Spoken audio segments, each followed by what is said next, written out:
Hello बच्चों, नमस्ते। कैसे हैं आप सब लोग? उम्मीद है शानदार, जिंदाबाद, जबरदस्त होंगे और आपकी तैयारी अच्छी चल रही हो, ऐसी उम्मीद करता हूं। यूं तो इस बार यूपी पुलिस की बहुत अच्छी वैकेंसीज एक निकली है 60,000 वाली, फिर 19,000 की दूसरी आ रही है। क्योंकि 60 की निकली है, 19 को देख करके उतना एक्साइटमेंट बच्चों में नजर नहीं आता जो आना चाहिए। हाँ, इस 60 के बाद 80 की हो रही होती तो बच्चों का एक्साइटमेंट एक अपर लेवल पे होता है। और क्योंकि ये बच्चा मान लेता है पहले से कि अगर मेरा 60 में नहीं आया तो मेरा 19 में कैसे आ जाएगा। बट ये गलत धारणा है। धारणा इसलिए ये होनी चाहिए कि ठीक है, 60 में नहीं आया, शायद मैंने ऐसा ले लिया होगा कि 60 में तो आ ही जाएगा, शायद ये सोचकर मैं कम पढ़ा हूं, और ये होता है। और 19,000 हैं इस बार, तो मुझे बहुत मेहनत करनी पड़ेगी क्योंकि 60 में नहीं आया मेरा, मुझे 19 में डालना है नंबर। तो मैं हर समय पढ़ने की अगर सोच रहा हूंगा तो भाई, जब यूपी एसआई की तैयारी करते हैं तो आप देखते हैं 4,500 के अंदर मुझे अपना नंबर लाना है, तो फिर आपके दिमाग में 4.5 है, तो पढ़ाई उस लेवल की करते हो। आपने देखा है कभी कि आपकी कहीं फिजिकल की दौड़ है और आप देखते हो कि आपको 8 मिनट में मारनी है और एक दौड़ है 6 मिनट में मारनी है, आप देखते हैं कि 8 वाली भी आप 7.5 में मार के आ रहे हो और 6 वाली आप 6.5 मार के आ रहे हो। एफर्ट मतलब 6.5 मारकर फेल हो गए, मान लिया, और वो 7.5 मारी, तो आपने वहां भी पूरा एफर्ट डाला 8 मिनट की 7.5 मारने में, और चूंकि आपका लक्ष्य 8 था तो आपको ऐसा लगा यार इससे ज्यादा तो मैं कर ही नहीं सकता। लेकिन जब 6 लक्ष्य हुआ, भले ही फेल हो पर 6.5 तक आप पहुंच गए क्योंकि लक्ष्य है वहां सामने 6 का, और जब 8 है तो आप 7.5 से नीचे नहीं जा रहे हो। यही एक कारण होता है क्योंकि हमने माइंड सेट वैसा किया हुआ है ना, और माइंड सेट का पूरा खेल है बच्चों। ठीक है, तो मैं वही आपसे कह रहा हूं कि अगर आपका लक्ष्य, आपकी मेहनत उस लेवल की हो जाएगी, आपका माइंड सेट वैसा हो जाएगा, और भाई जैसा माइंड सेट वैसी जॉब आपको मिलती है, ये तय है। ठीक है, आज मैं एक बहुत ऐसी भर्ती की बात करने आया हूं, होमगार्ड, यूपी होमगार्ड, जिसकी बातें बहुत कम हुई हैं, चाहे इस चैनल पे हो चाहे और कहीं भी हो।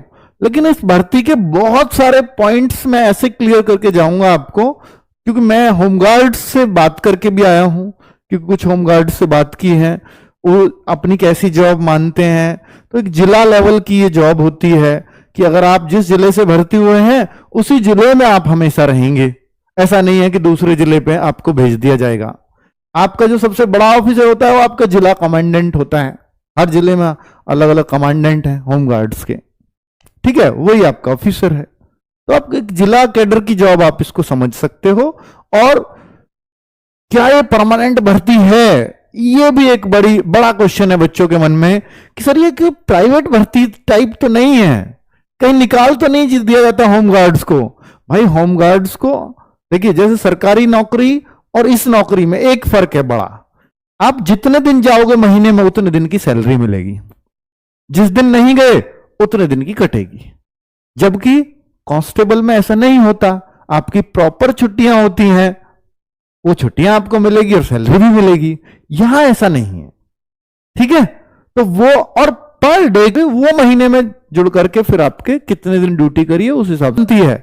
हर एक बच्चे की, हर एक व्यक्ति की जो भी इसमें जॉब करता है, बच्चे तो नहीं कहूंगा, 45 साल तक एज है, 18 साल से, है ना, तो वो सारी बातें इसमें बताकर चलूंगा। और जब कोई बहुत बेरोजगार है, जो बिल्कुल और किसी भर्ती की मैं तैयारी कर नहीं पाऊंगा, मुझे चाहे कोई भी जॉब मिल जाए, तो भाई प्राइवेट में भटकने से तो बहुत अच्छी है। फिर अगर 25,000 मिल रही है आपको अपने जिले में ही, आपको हो सकता है अपनी चौकी में ही ये जॉब मिल जाए पुलिस वालों के साथ अटैच करके, फिर तो ठीक है। अपने घर में अगर आप जॉब कर रहे हो और आपको 25,000 मिल रहे हैं, महीने के 25,000 आपके बन जा रहे हैं, तो घर से तो और रोज अप डाउन हो रहे हैं, तो फिर तो 25,000 बुरे नहीं है ना।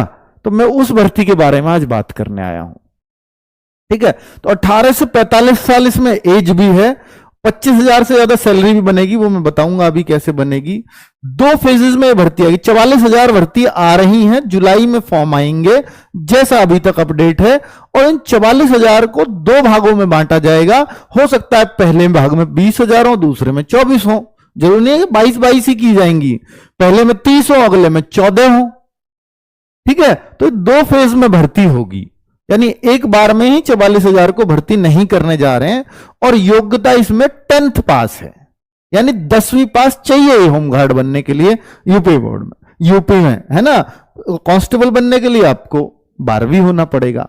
ये आज की खबर है, और ऐसी खबरें बहुत आ चुकी हैं, पर मैंने इस पर कभी वीडियो नहीं किया, पर आज कर रहा हूं ताकि बहुत सारे बच्चों को कुछ क्लैरिटी आ जाए। ठीक है, 15 लाख के करीब आवेदन भी उम्मीद कर रहा है भर्ती बोर्ड कि, ठीक है, कि 15 लाख आवेदन, समझ रहे हो, होमगार्ड बनने के लिए इतने आ जाएंगे, और मैं मानता हूं इससे ज्यादा ही आएंगे। ठीक है, और अब ये वीडियो और बनेगी तो अब तो और ज्यादा आएंगे, क्योंकि अब कुछ खास बातें भी दिख जाएंगी इस जॉब की। तो आप कहो कि सर इसमें बहुत वैल्यू मिलेगी, देखो वर्दी जरूर पुलिस जैसी मिलेगी, लेकिन यहां पर आपके पे होमगार्ड, यहां से जो यूपी पुलिस लिखा होता है वो तो नहीं लिखा मिलेगा, यहीं से आप पहचान ले जाओगे, HG लिखा रहेगा आपके यहां पर होमगार्ड। तो पर वर्दी पुलिस की सी आम पब्लिक को हो सकता है आप वही पुलिस वाले ही लगोगे, है ना। ठीक है, तो 44,000 वो सारी डिटेल इसमें बता रखी है। और पुलिस वाले से ज्यादा पुलिस वाला अपने आप को होमगार्ड वाले समझते हैं भाई, क्यों, देखो उनको वो फीलिंग लेनी है, और वो ऑलरेडी पुलिस वाले हैं, तो उनको उस फीलिंग की जरूरत नहीं है ना। तो उम्र 18 साल से 45 साल ये रही। और इसके बाद ये 44,000 पदों की बात है, ये रही। और इसमें आपको और बता दूं कि टोटल यूपी के अंदर 1,18,348 पद स्वीकृत हैं, जिनमें से 74,000 ऑलरेडी होमगार्ड्स ड्यूटी कर रहे हैं। तो भाई 74 से अगर ऊपर की बात करूं तो वो 44,000 पद अभी खाली हैं, 44,348 पद इतने खाली हैं जिन पर ये भर्ती होनी है। तो योगी जी की स्वीकृति मिल चुकी है पहले से ही कि 1,18,348